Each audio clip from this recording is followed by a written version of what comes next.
welcome back, dear viewers. You're still watching Nile Cruise on Nile TV International with Rana Al-Assas and myself, Mohamed Abdelrahim, at the headquarters of the Maspero Garden at the ERTU in downtown Cairo. Cairo, dear viewers, has had many nicknames throughout the history. The Conqueror, Al-Qahira, the Victorious, the City of the Thousand Minarets, of course. And now a new addition to the list, the capital of the Islamic culture in 2020. On this occasion, we have the pleasure of hosting with us here Mr. Mohamed Zeineddin, and he is a Mosaic Club Director. Thank you, Mr. Zeineddin, for joining us. It's my pleasure being with you, Thank sir. you, sir. Thank you. A very good day, sir, and it's a pleasure to have you with us in today's episode of Nile Cruise, of course.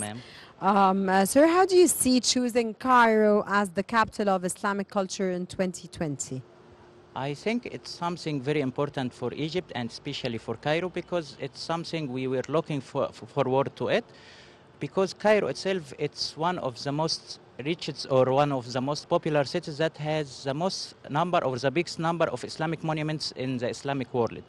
For example, we have the biggest open-air Islamic museum, which is Muazzez Street, 1,500 meters, and it's full with about 75 monuments, which is really amazing. And also it was the walk of fame for the caliphs and for the rulers of Egypt, which we call it sometimes the Great Street and also Qasabat al-Qahira. Of course, cities are chosen based on their achievement in serving culture, literature, arts, science, and Islamic knowledge. The program is adopted by the Islamic Educational, Scientific, and Cultural Organization, ISESCO, assigned to 3 cities per year, one of the 3 Islamic regions in the world, the Arab world, of course, Africa, and Asia. Now, Mr. Zeineddin, you are Mosaic Club Director. So tell me about that club and for how long have you been working and the goals of your club and the achievements that you've had so far? We started in April 2014. We aim to spread tolerance and awareness about Egyptian heritage among Egyptians and non-Egyptians. Until now, we made almost 700 tours around the country with participation of about, like, let's say, about 120 different nationalities. Wonderful. 700 tours. It's free tours to show them the glorious Cairo and the glorious Egypt. Great. Okay, you have come up with an initiative idea by reviving visits to historic sites featured on Egyptian banknotes. How did the idea first come up? And from my own perspective, of course, it's a wonderful idea, but how did it come up? Actually, the tour itself, we used to do it as a Darb al-Ahmar tour, which is one of the historical sites. But somehow I was looking at the banknotes, the Egyptian banknotes, and I found like most of the sites in this area, it's depicted on the Egyptian banknotes. So I was thinking like, okay, let's change the title of the tour. It's still the same tour, but we call it the Egyptian banknotes walking tour. And what it was successful. The name of the tour before calling it the Egyptian banknotes tour? Darb al-Ahmar walking tour. Darb al-Ahmar walking tour, and you changed it to the Egyptian banknotes. And I started to tell the people that we are going to make you walk through the history and also to see whatever in your pocket, and you are going to see it in real life. So it worked somehow. Good. And Mr. Zeineddin, you are the official photographer, naturally, of Mosaic Club. Mm-hmm. And you participated in major events, one of which was Romania 2015. Yes. So talk to me about that event and the photography exhibition about human trafficking that you made there. I was a volunteer in Romania for a program belongs to the European Community for Youth in Action. And over there, I was participating and volunteering with some other organizations beside my organization that was hosting me. And then there was some kind of a project. It's called social experiment. And then we were working about something related to the human trafficking. We made some kind of like photo sessions, and this photo session, it has titles about the story of butterfly. There is a girl from the Eastern Europe, and some guy like make her like fall in love with him, and then we followed like the steps of or the scenario of this idea until what happened at the end, which was like terrifying. But it was all in all, it was a role play. All the people who participated in this project, they were all volunteers. Okay, Yes. I want to ask you a question. The banknotes that Mhm. you depicted and you explained, you changed the name of the tour. Mhm. Could you show us, please, every banknote and the name on the banknote, or what you called each banknote? It's my pleasure. I brought some banknotes with me. I Some, hope it's not enough. all. Not all, not all. Unfortunately, not all. So we have the latest Egyptian banknote that released by the Egyptian government, which is released in 2001. It's the biggest one in the value. It's 200 Egyptian pounds. What's depicted in it? It's Qanibay Ramah Mosque, which is on the 200 banknotes. And also this mosque, you can find it in most of the Islamic books, the Islamic books talking about the archaeology. And the minaret itself and the dome, which is really amazing. And you can go and catch it and take photos, amazing photos with it when you go to El Khalifa, Ism El Khalifa, or El Khalifa district behind the citadel. This is the first banknote, because everything for this mosque or for this school, it was built specially for it. It's like Khufu pyramid, but for the Islamic monuments. And one of the travelers The were money saying, is flying. okay, Yeah. one of the traveler was saying that if the Egyptians, they are very proud of having Giza pyramids, the Muslims supposed to be proud of having mosque and madrasa of Sultan Hassan. Okay. Wonderful. Wonderful. Something interesting about it, it was hosting about 400 students. And everything for those students, it was, let's say, a scholarship. So they pay nothing at all. Okay? This I'm for the really 100. impressed, Mohammed. It's really impressive. And it's a wonderful idea. I don't know how you got this idea. Because of walking. Because of walking. There is something also interesting about this mosque. It's depicted in most of the Egyptian drama This and is still movies. the 100-pound The note. 100 pound, yeah. You can find it for example, there is a movie for the Egyptian famous actor Ahmed Zaki called Ard al-Khawf. There is many scenes depicted in this mosque. Okay? Really? And now we have something that there is a misconception about it, which is the 50 Egyptian pounds. It has the mosque, which we call it in the archaeology, we call it Qajmas al-Ishaqi. But the locals over there, they call it Abu Hreiba. And what's really interesting is that the founder of this mosque, which his name is Qajmas al-Ishaqi, he passed away in Sham. And then the one who was the imam of the mosque, he died about 200 years ago, and he is buried there. And the locals over there, they started to call it Abu Hreiba Mosque. And if you go there in this area and walk and ask about Qajmas al-Ishaqi, they will wonder, like, really? What's this name? So where is this mosque? It's located in Darb al-Ahmar as well, okay? And there is something interesting. We have the 20 Egyptian pounds. It has the Alabaster Mosque or the Great Mosque. It's the highest mosque in Cairo, which is founded by Muhammad Ali. It is a mosque founded by... That's the one everybody knows. Yes. It's the mosque. At the Citadel. Yeah, it's at the Citadel. Yes, It's the the highest Citadel. mosque in all Cairo. Muhammad Ali himself, when he established it, he didn't want any member of his family to be buried in this mosque except him, this one thing. And the other thing, he wanted it to be the highest mosque. That's why he built a truss about like 10 meters higher than the mosque of Nasir Muhammad ibn Qalawun, just to make it the highest mosque. Muhammad, is this located also at Darb al-Ahmar? This is No, no, located it's in at the Darb al-Ahmar. Citadel. Is the area itself. Yes, It's called the Darb al-Ahmar. Yes, the area Okay. is the Darb I searched al-Ahmar. it. Because So the we're both tour... right. We're No, both no, right. yes, we're We're both both right. right. But the tour's name is the Darb al-Ahmar, and you changed the tour's name into the Egyptian banknotes. banknote Walking tour, yeah. Walking tour, yeah. Mhm. Great So it's idea, all by in the Al way. Darb al-Ahmar. Yeah, you So- can see this mosque when you stand in front of Sultan Hassan in Al Khalifa or in Darb al-Ahmar. Okay. Yeah. What's really interesting, why we call it the Alabaster Mosque, because Muhammad Ali himself, he brought a lot of alabaster from the middle of Egypt just to outcase the mosque. And the view, Rana, and of course, Mr. Zeineddin knows more than anyone, the view from above there, from way up high there, you can see most of Cairo. You can see much of Cairo. You can see the pyramids. Yes, if Mohammed, the you were skies there are shooting clear. on the Yeah, okay. on the occasion of Prophet Yeah, and I Muhammad's was there birth. May years peace ago be as on him. well. It was not years ago. Yeah. You were there Recently, yes, you were shooting there there for recently. Nile TV, of You course. were but, shooting, but yeah, of a course, I very was there special since I episode. was very young. Yeah, yeah. I mean, just as a tourist, let's say, as a local tourist. You'll never be a tourist into your country. Yeah. And now we have the 10 pounds. Yes. The 10 pounds, it has something interesting, which is a Rifai Mosque. A Rifai Mosque, which was founded by Khoshyar Hanim, the mother of Khedive Ismail, the one who made the inauguration of Suez Canal. He made this mosque and they spent about 40 years to finish it. Imagine that. This was one of the longest mosques to be built in Egypt. And they finished it around 1912. And the mosque itself, it's, let's say, it's like a museum inside. And it has a also- school, I think. No, it has no It doesn't school. have It's school? mostly burial places for the Prayer? royal family, the former royal family of Egypt. It has Khedive Ismail and his mother, 3 of his wives. It has the former king of Egypt and Sudan, King Farouk I, and also his father, the last sultan, King Fuad.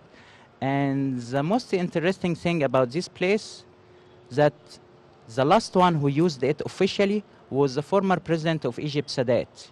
He was leading a funeral from Abdin Palace, walking for about 2.5 kilometers, leading the funeral of his former friend, Shah of Iran, Mohammad Reza Pahlavi.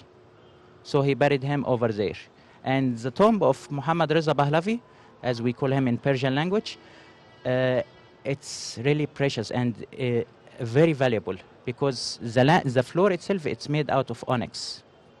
I highly recommend to visit this mosque, So, Mohammed, Rifai Mosque. in El Darb Al Ahmar, we have the Citadel, and we have a Rifai Mosque, and we have. Qanibai Ramah, which is on the. Okay, let me. Yes, Okay. the 200. Recap, let's recap. Let's Let's recap. We have the 200, which it has Qanibai Ramah Mosque. It's depicted on it. Okay, that's the 200. Okay, They're all And- in El Darb Al Ahmar. all in the Darb Al Ahmar, and we have Sultan Hassan Mosque and Madrasa. Sultan Hassan Mosque. Yeah, this is what I meant. I was mixed up between Rifai and Yeah, that's Sultan why I said, Mosque. Yeah, that's maybe what I because said. it's called Said the- it has school. Yeah. And maybe it's because it's called the Rifai, and Yeah, there's this yeah. Rifai way. And, yeah.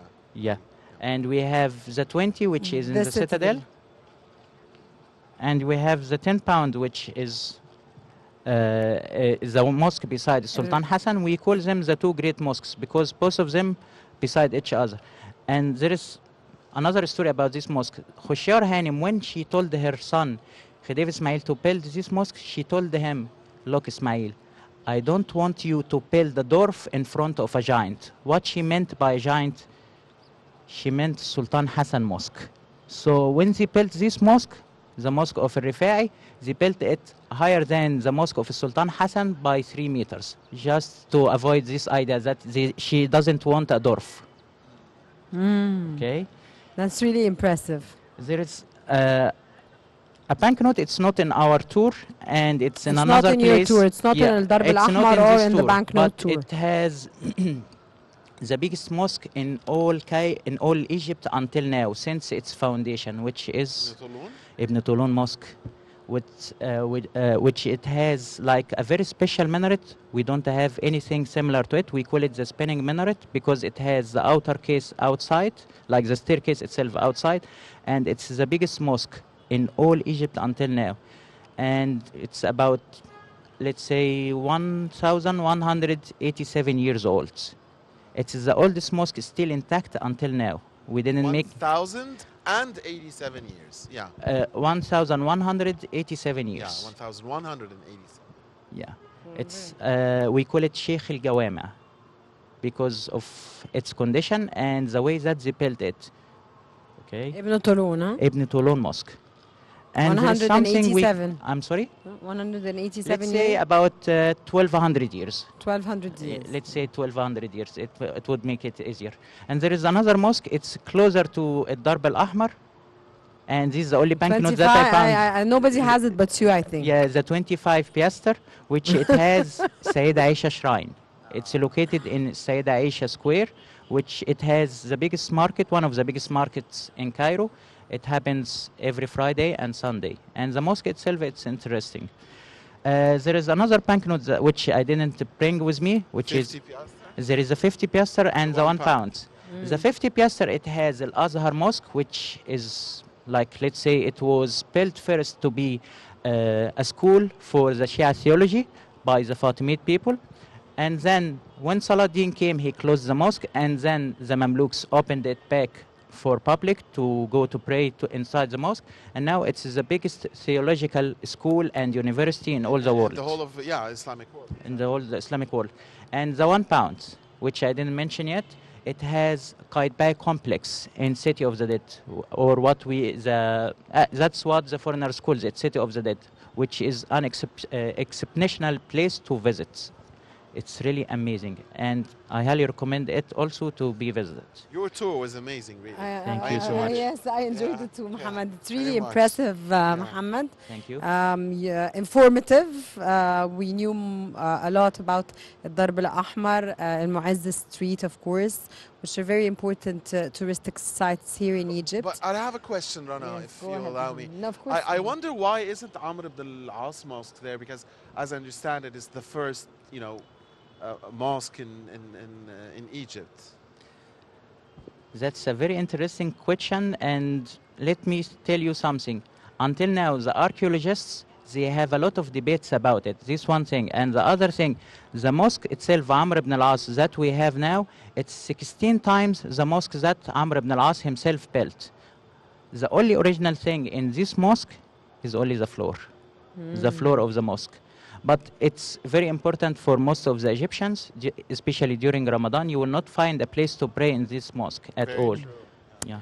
Mohamed, how do visitors react when they see these places you mentioned, of course, on the banknotes when they're going on a tour with you?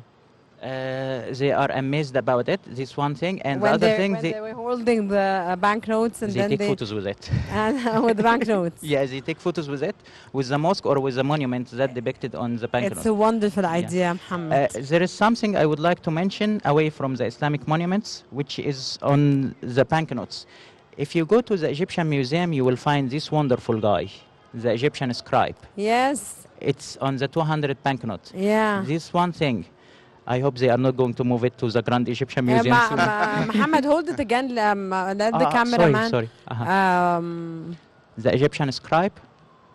Yes, the Egyptian Is the Egyptian scribe. scribe.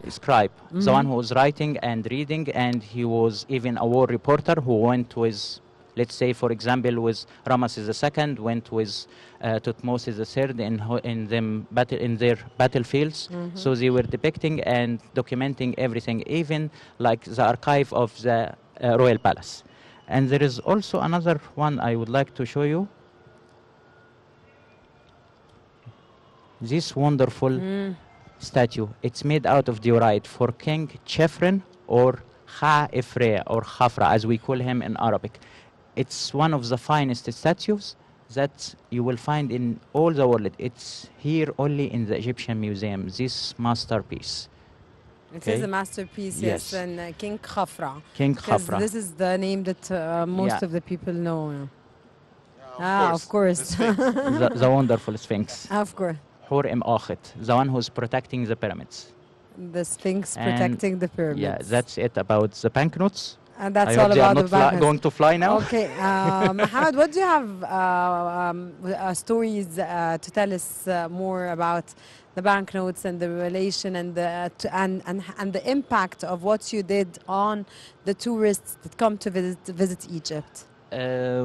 Many of them, they started to request it, especially to have this tour, because let's say it covers many monuments while we are walking. It's about 2 kilometers walking tour, and most of my tours I do it walking. We don't need the transportation, so they come in the place and then we start walking in the place.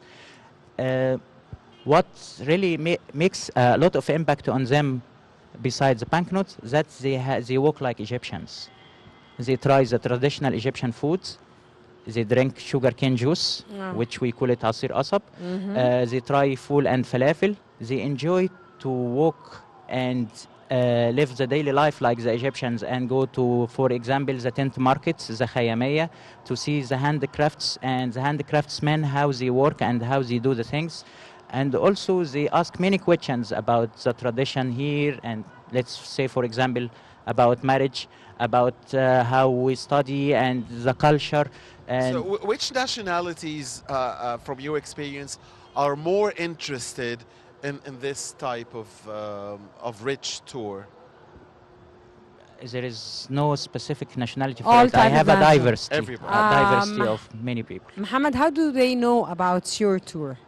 From Facebook, TripAdvisor, Couchsurfing, Social media? and Airbnb. Yes. Do you give them the banknotes as soon as they come here, and so they see it and they get more and more eager to visit the No, places? of course you Do you show get it the money on. back if you give them the banknote? There is actually something interesting. I gave the banknote for one of my guests, and then he said, "Oh, it's for me," and he kept it. And I was How so much I was thought, this? How much was this?